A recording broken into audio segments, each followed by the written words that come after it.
everyone. Ollie.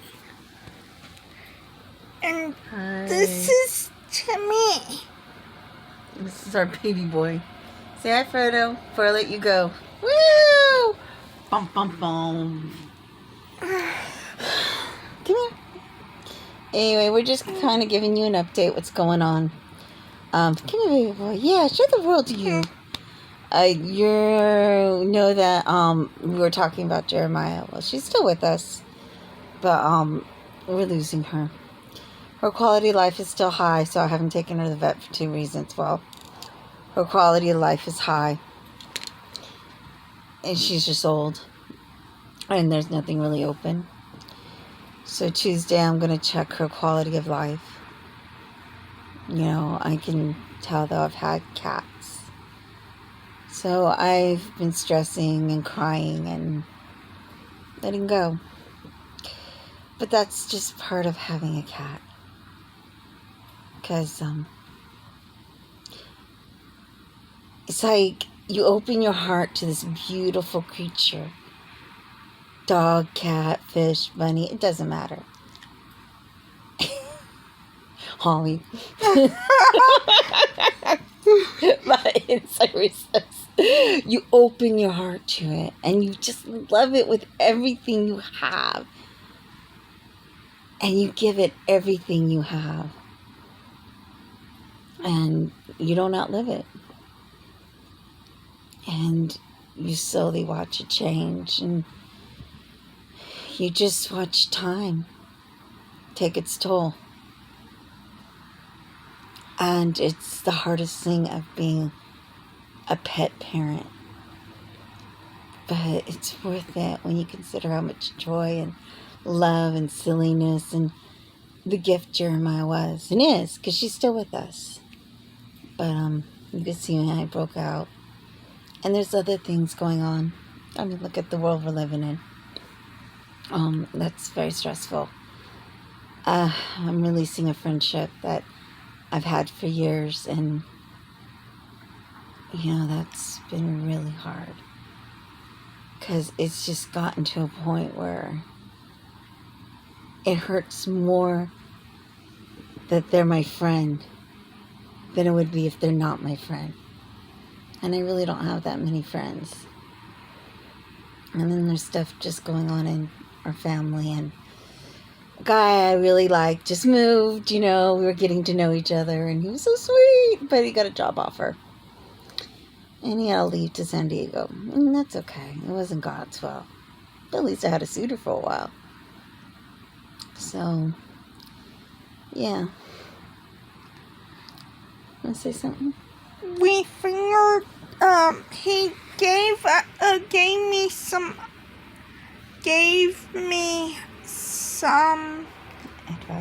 advice on how to control our friend's dog. Our friend has this wild dog. It's a mixed mutt. It's wild and it's adorable, except for when it climbs all over you and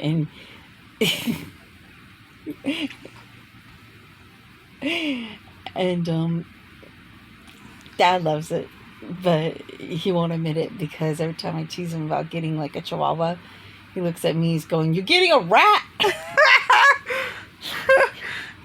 I don't want a dog, but you're getting a rat. I just start laughing at him. We're not getting a dog anytime soon because we still have Frodo. We are planning to get a kitten for him, but Frodo didn't grow up with dogs. So my cats are in the 20s. Frodo is actually in his teens, but Jeremiah is literally in her 20s. I got her 2 years after 911 as a kitten. So she has had a right life. I mean, and she was a street cat when I found her, and she was abused and starved. She's the only cat I've ever known that loves top ramen and rice and bread, because that's all they fed her in her first few years of life. So They did not give her milk. they didn't give her anything. That's why I took her in, to find her a new home. And at the time, I was in cat rescue. So everyone knew to come to Timmy. No, I mean, I'm serious. Where I lived, it was hard. And I was in cat rescue. I knew people. And I was in dog rescues. Matter of fact, I think I did a dog for Tia and didn't even realize it. Pit bulls and parole. Because I would be part of teleporting dogs. Like, say if they were coming from, I don't know, Portland to wherever. We would go Portland and they would stop at, I don't know, where's a place around here? Northridge. Everyone knows Northridge is because of the earthquake. We would pick up the dog to Northridge and we would travel to like Hermosa Beach, or at that time we went to the mountains, like Big Bear, and we would drop off the dog. And so everyone knew Timmy was a cat rescuer. So I ended up with Gracie, and I ended up with Jeremiah, and I ended up with Ash. I ended up with all my cats. This is throughout time because I was there forever. In that one apartment building, the Matchbox, because they all dropped them off. And we found 99% home, but at least 3 or 4 of them ended up staying with me. No dogs, just because it was too small of a place. And I found better homes for dogs. But that's one of my visions, to have a dog for her. So we're working on that. A Companion dog. companion, and also to help me when I drop things. Disabled dog. We'll see about that. Because she can pick things up and stuff. It's difficult, and I'm I know. afraid when I bend down to pick up the stuff off the floor, if I'm in my wheelchair, I might fall. We'll see what God has, because we also have claws for that. You know, you have 3 beautiful sisters who love you. You have a dad. So we'll see what the Lord does, but we're definitely wanting to get her at least a companion, because I don't feel safe always leaving her. Like if I have to go bathroom at the bowling alley and she doesn't want to come with me, or she wants to stay at the table, once or twice she's been by herself, and it's fine. She's an adult. You know, I respect her as an adult. She is a child. You know, I deal with the childlikeness in her, but she's an adult, and I think I've said this before, I respect it. But if we start vlogging and say we're going places, I'd feel safer knowing she has a companion with her, something to protect her. And we'll see. Probably won't be able to do it at Disney whenever we go, we're waiting for the box to go to downtown Disney, so we'll probably just take you around to the places we go to. Oh, I just had chocolate, by the way. It was really good, but now my face is showing it. Too much. You know, I thank you, Lord, for healing my body.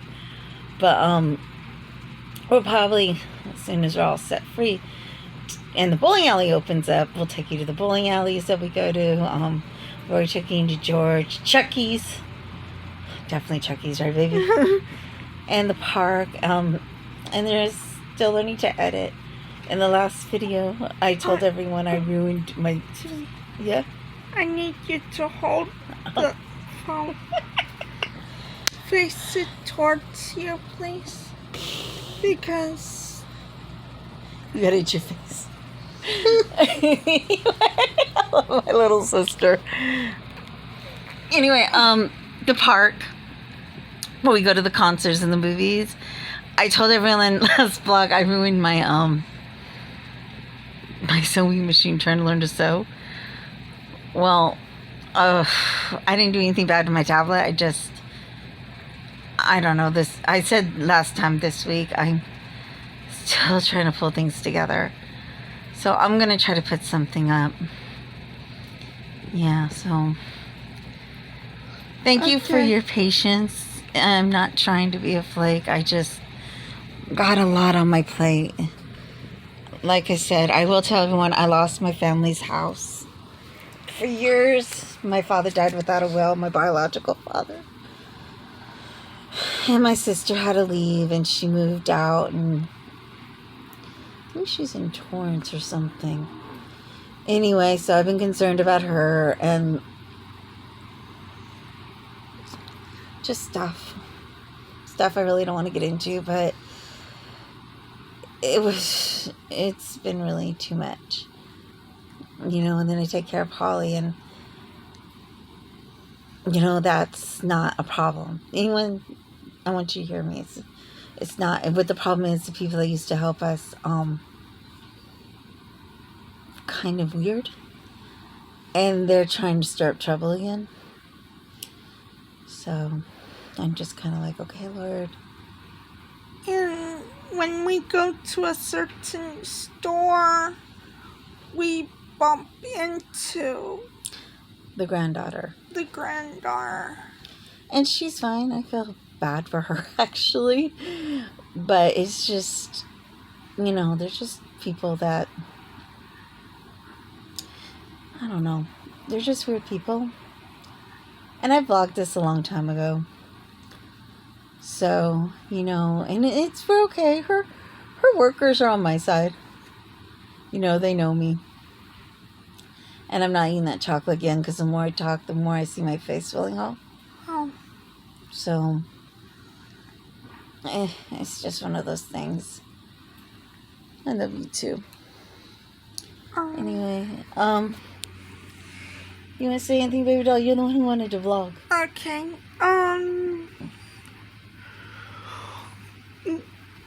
Wait, I got to talk to my aunt yesterday. Our aunt yesterday. And then today, I talked to my nephew's mom online. And my nephews are doing good. Their birthdays, one just passed and one's coming up, and I miss them so much. That's another thing we'll vlog. I mean, I think I'm going to ask for prayer because of the pandemic, because of medical, and because of the doctor I went to. It's been very difficult to get the care I need. I'm on oxygen, but there's a box that you could carry. And once I get that box, I'm going to be freed up to go more places, because the tanks make it really hard. And they're making it difficult for me between all this. And so once I'm able to get that box and we get a house, which we're still getting closer and closer to getting, I will be more freed up to do things with her. Disneyland, Knott's Berry Farm, Magic Mountain, SeaWorld, and even going to some of these Christian places I was telling you, and going to West Virginia. So, and Virginia. Though I don't know what's left of Washington after all this, but I like to see the Constitution. Azusa Street, I did do some looking up. Now, I heard rumors that somebody was preaching on a soapbox. This is just, I don't know if it's urban legend or not, but they were preaching on a soapbox with one bad leg or one leg. So I looked it up. And I am yet to find that. So that might be another story I heard. Because I know somebody in my family was a gospel preacher and did preach on a soapbox. But I did research it because I've heard it more than once. And I didn't find that. But what I did find is that the man who started the revival had one bad eye. He was African American. And he'd put his head in the box while he was praying. And they would pray for hours. I will tell you that it was a time where the Pentecostal church was born there. They were locked out of their church, and it was a big gathering. Now, as we do the vlogs, I'm going to get more details, names, dates, and stuff, but that's basically what I'm finding out from what I'm studying about, and that it was in all the papers.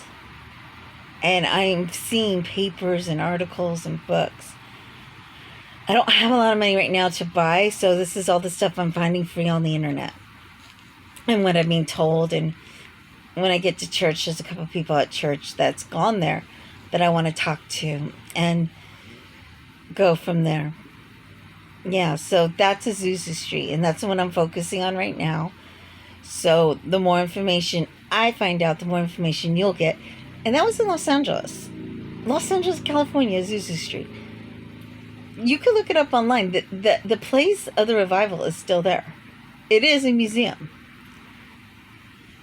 And where is it? Azusa Street. Now, I don't know if I can get you inside. I could get you to Azusa Street and maybe get to the yard. But if I remember what my old pastor told me, and from what I saw of their pictures, it's got stairs. And I don't know if handicap friendly yet.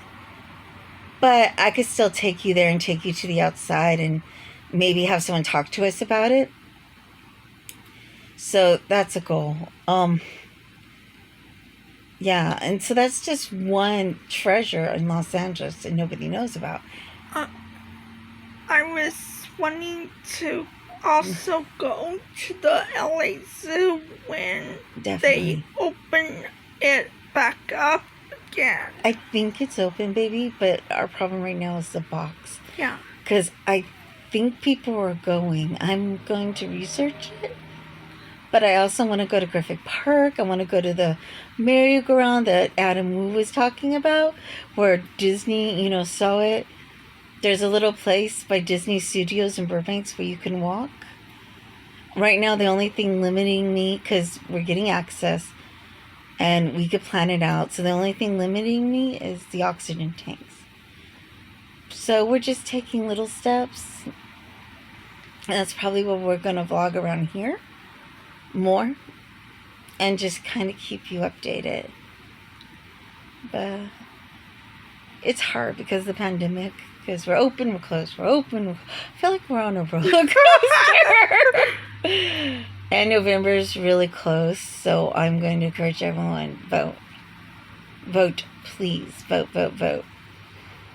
And as for wearing masks, again, we're wearing masks, but I'm still getting data that it doesn't help. It does help. I don't know anymore. It's just, I'm trusting the Lord. And the scripture we're standing on is, trust the Lord with all your heart. Lean not on your own understanding. In all your ways acknowledge him, and he shall direct your path.